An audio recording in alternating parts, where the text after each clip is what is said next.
दाल के ऊपर आ गई है तनवीन। तनवीन किसको कहते हैं? दो ज़बर, दो ज़ेर, दो पेश हो, जहाँ भी हमने कहना है कि ये तनवीन है। अब दाल के ऊपर दो पेश आए हैं तो हमने क्या कह दिया कि दाल के ऊपर तनवीन आ गई है। हाँ जी, तनवीन जब भी जहाँ भी तनवीन आए तो हमने क्या करना होता है, उसको पढ़ने के लिए ये सोचना है कि हमने यहाँ पे गुना करना है या नहीं करना। अब गुना करने या ना करने का दारोमदार अगले हरफ पे जाता है। अगला हरफ हमने देखना है कि हरूफ हल्की में से है या नहीं है, या लाम और रौ में से अगला हरफ कोई आया है या नहीं।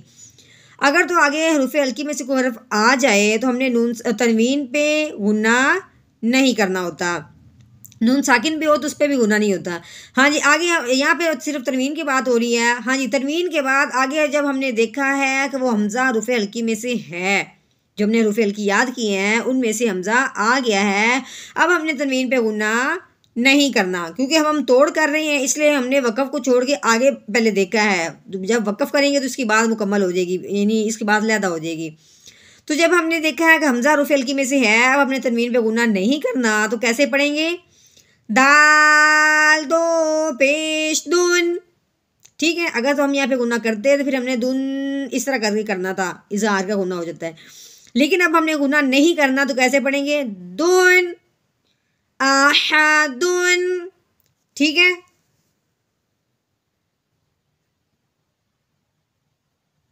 नहमदुहु व नसल्ली अला रसूलिहिल करीम, अम्मा बाद फ़अऊज़ु बिल्लाहि मिनश्शैतानिर रजीम, बिस्मिल्लाहिर रहमानिर रहीम। अस्सलामु अलैकुम व रहमतुल्लाहि व बरकातुहू। उम्मीद है आप सब खैरियत से होंगे। इंशाल्लाह जहाँ होंगे ईमान और सेहत की नेमत से माला माल होंगे। हाँ जी, तो आगाज़ करते हैं हम अपने आज के सबक का दुआओं के साथ। तो चलिए शुरू करते हैं।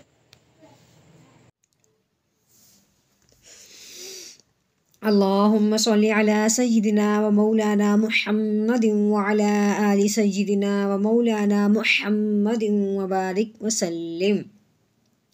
रब्बि इश्रह ली सदरी व यस्सिर ली अमरी वहलुल उक़दतम मिन लिसानी यफ़क़हू क़ौली।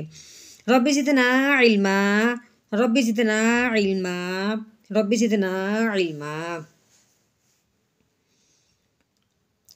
अलिफ देखने में क्या नज़र आ रहा है? अलिफ, लेकिन अलिफ के ऊपर ज़बर आ गई है, या अलिफ के ऊपर ज़ेर हो या पेश हो। अलिफ के ऊपर जब भी ज़बर ज़ेर पेश आती है उस अलिफ को क्या कहते हैं? हमज़ा कहते हैं। अब इस अलिफ के ऊपर ज़बर आ गई है, अब इस अलिफ को अलिफ नहीं पढ़ेंगे बल्कि इस अलिफ को हमज़ा पढ़ेंगे। ठीक है, हमज़ा ज़बर आ। या के ऊपर भी ज़बर आ गई है, आगे क्या है? हा के ऊपर जज़म। अब जज़म किसको कहते हैं? ये जो छोटी सी दालनुमा बनी हुई है जो मेरी पेंसिल की सीधी नोक में है, इसका नाम है जज़म। ये जज़म जिस हरफ के ऊपर भी आ जाए उस हरफ को साकिन कहते हैं। अब ये जज़म हा के ऊपर आई है तो इसका नाम हो गया हा साकिन। क्या नाम हो गया? हा साकिन। तो हम क्या करते, इसका मतलब क्या होता है कि जो साकिन हरफ होता है वो जो पिछले वाला हरफ होता है वो उसको अपने साथ मिलाता है। अब पिछला हरफ कौन सा है? या है। या को अब अपने हा के साथ मिलाना है। ठीक है, कैसे? या हा ज़बर या आया। ठीक है, आगे आ गया सीन के ऊपर ज़बर। ठीक है, तो अब हम सीन को सीटी वाली बार निकाल के, सीटी जैसी बार निकालनी है तो कैसे निकालेंगे? सीन ज़बर सा, आया सा, बा के ऊपर पेश आ गई तो कैसे पढ़ेंगे? बा पेश बू, आया साबू। ठीक हो गया। आगे ये है अलिफ। अलिफ के ऊपर ज़बर आई तो अलिफ क्या बन गया? जो अभी हमने पीछे पढ़ा है, हमज़ा बन गया। हाँ जी, अब हमने क्या करना है? आगे जज़म वाला हरफ भी आ गया है, नून साकिन भी है, लाम के ऊपर शाद है तो लाम मुशद्दद भी है। यानी अब ये जो जज़म वाला हरफ होता है वो भी कहता है वो पिछले वाला हरफ मेरे साथ मिले, लाम शद्दत जो है उसके साथ भी हरफ मिलता है पिछले वाला। अब हमने क्या करना है कि जब साकिन वाला हरफ यानी जज़म वाला हरफ, साकिन हरफ या लाम जैसे ये शद वाला, दोनों कभी भी जब इकट्ठे हो जाएं, जज़म वाला हरफ और शद वाला हरफ जब इकट्ठे हो जाएं तो हमने जज़म वाले हरफ के साथ नहीं मिलाना, बल्कि हमने हमज़ा को लाम के साथ मिलाना है जिसके ऊपर शद लगी हुई है। तो क्या करेंगे?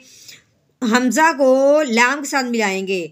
अक्सर पढ़ने में ये गलती समझ में आ जाती है कि ये लोग पढ़ने में ये गलती करते हैं कि हमज़ा को नून के साथ भी मिलाते हैं, लाम के साथ भी मिलाते हैं। हालांकि जो जज़म वाला हरफ होता है वो अपने साथ मिलाने के बाद आगे वो किसी के साथ भी नहीं मिलता, सिर्फ वो उसी के साथ एक हरफ पीछे वाला मिलता है। तो अब हमने क्या करना है, हमज़ा को लाम के साथ मिलाना है, नून की आवाज़ बिल्कुल नहीं निकालनी है। तो कैसे पढ़ेंगे, हमज़ा लाम ज़बर अल, ठीक है। अब हमने इसको अन लम नहीं पढ़ना, ठीक है। अन लम तो हो जाएगा, हमजा नून के साथ मिलेगा, लाम तो पीछे वाला हरफ लाम के साथ मिल ही नहीं रहा। हमने क्या करना है, अल लाम मीम ज़बर लम।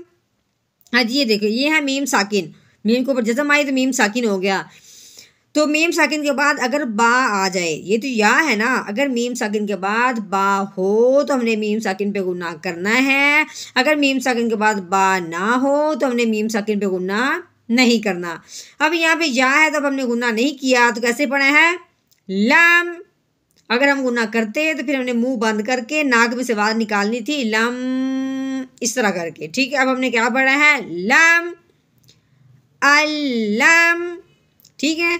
आगे है या के ऊपर भी ज़बर है, रॉ के ऊपर भी ज़बर है, यानी कि ये आपस में नहीं मिलेंगे, ठीक है, क्योंकि जज़म में शादे वाला हरफ हो तो वो आपस में मिलता है। दूसरी बात, रॉ के ऊपर क्या आ गई, ज़बर। रॉ के ऊपर ज़बर आ जाए, रॉ के ऊपर पेश आ जाए तो उस रॉ को क्या करते हैं, पुर यानी मोटा करके पढ़ते हैं।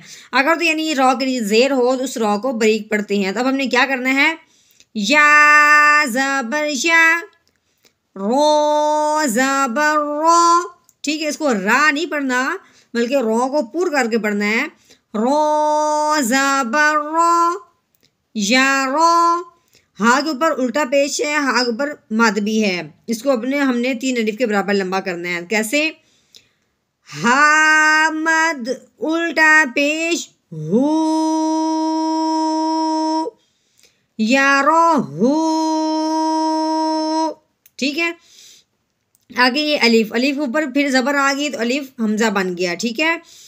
आ के ऊपर ज़बर है, यानी हमज़ा के ऊपर भी ज़बर है, हा के ऊपर भी ज़बर है, दाल के ऊपर तनवीन है, यानी 2 ज़बर 2 ज़ेर 2 पेश को तनवीन कहते हैं। अब ये तीनों हरफ जो है आपस में नहीं मिलने वाले, तो अब हमने क्या करना है, इनको अलग-अलग पढ़ना है, ठीक है। कैसे पढ़ेंगे, हमज़ा ज़बर आ, हा ज़बर हा, आहा। हाँ जी, तनवीन के बाद आपने एक ज़ेर में रखनी है, अगर तनवीन जो हो 2 ज़बर हो, 2 ज़ेर हो या 2 पेश हो उसको तनवीन कहते हैं, जो 2-2 हो उसको तनवीन कहते हैं। एक एक ज़बर हो, जैसे ये एक ज़बर है, एक ज़बर है, या एक ज़ेर कहीं भी आ जाए तो उसको यानी हरकत कहते हैं, ज़बर ज़ेर एक एक। तो अगर 2-2 हो तो उसको तनवीन कहते हैं। तनवीन के बाद हमने आगे देखना होता है कि आगे हरफ कौन सा आया है, क्योंकि तनवीन पे गुना करना है या नहीं करना इसका मदार अगले हरफ पे है। अगला हरफ अगर हरूफ हल्की में से आ जाए तो हमने तनवीन पे गुना नहीं करना। अगर तनवीन के बाद अगला हरफ हरूफ हल्की में से ना आए फिर हमने तनवीन पे गुन्ना कर देना है। अब यहाँ देखा है तो आगे क्या है, हमज़ा हरूफ हल्की में से है, तब हमने क्या करना है, तनवीन पे गुन्ना नहीं करना। तो कैसे पढ़ेंगे, बगैर गुन्ने के इजहार के साथ पढ़ेंगे, दाल दो पेश दुन आहादुन, ठीक हो गया, आहादुन, इस तरह। अब हमने करना है वक़फ़। तो वक़फ़ की सूरत में क्या करेंगे कि वक़फ़ की सूरत में आखिर वाला हरफ अगर साकिन ना हो, ठीक है, जैसे ये हरफ है जी, मीम के ऊपर जज़म आगे मीम साकिन हो गया, अगर आखिर वाला हरफ साकिन ना हो तो हमने इसको वक़फ़ की सूरत में साकिन करना है, ठीक है। अब यहाँ पे तनवीन है, साकिन नहीं है, अब हमने क्या करना है, इसको हमने दोनों ज़बर ज़ेर जो दोनों पेश लगी इन दोनों को हमने हटा देना है, तो दाल पीछे साकिन हो जाएगा खुद ब खुद ही, क्योंकि जब कोई अराब ना हो, ज़बर ज़ेर पेश ना हो तो वो खुद ब खुद साकिन होता है। तो फिर जब हम दाल को साकिन करेंगे तो फिर इन बात अब हमारे ज़हन में आनी चाहिए कि जो हमने हरूफ कलकला याद किए हुए हैं, हरूफ कलकला उनमें से एक दाल भी है, हरूफ कलकला में से एक दाल भी है। हरूफ कलकला जब साकिन होता है, हमने क्या पढ़ा था, तो हरूफ कलकला को हिला के पढ़ते हैं। अब हमने वक़फ़ की ज़रूरत में दाल को हिला के भी पढ़ना है। कैसे पढ़ेंगे, आगे वक़फ़ आहद आहद, इस तरह करके पढ़ेंगे। अब अपने क्या करना है, ये पूरी आयत का हमने तोड़ कर लिया, यानी इसको हमज़ा पढ़ना है, इसको इसके साथ मिलाना है, इसको सीटी के बाद निकालनी है, हमज़ा को लाम के साथ मिलाना है, नून के साथ नहीं मिलाना। यानी एक एक बात हमने पढ़ ली है, रॉ मोटा करना है, इसको कितना लंबा करना है, इसको कैसे वक़फ़ करना है, यानी कि हमने एक एक बात समझ ली। अब हमने क्या करना है, इस पूरी आयत को रवानगी के साथ पढ़ते हैं जैसे कि हम कुरान पाक पढ़ते हैं।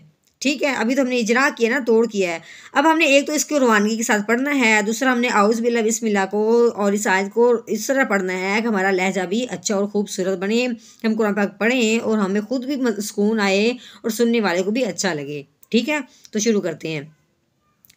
अऊज़ु बिल्लाहि मिनश शैतानिर रजीम। सूरतुल बलद मक्किय्यह बिस्मिल्लाहिर्रहमानिर्रहीम। अयहसबु अल्लम यरहु अहद। अयहसबु अल्लम यरहु अहद।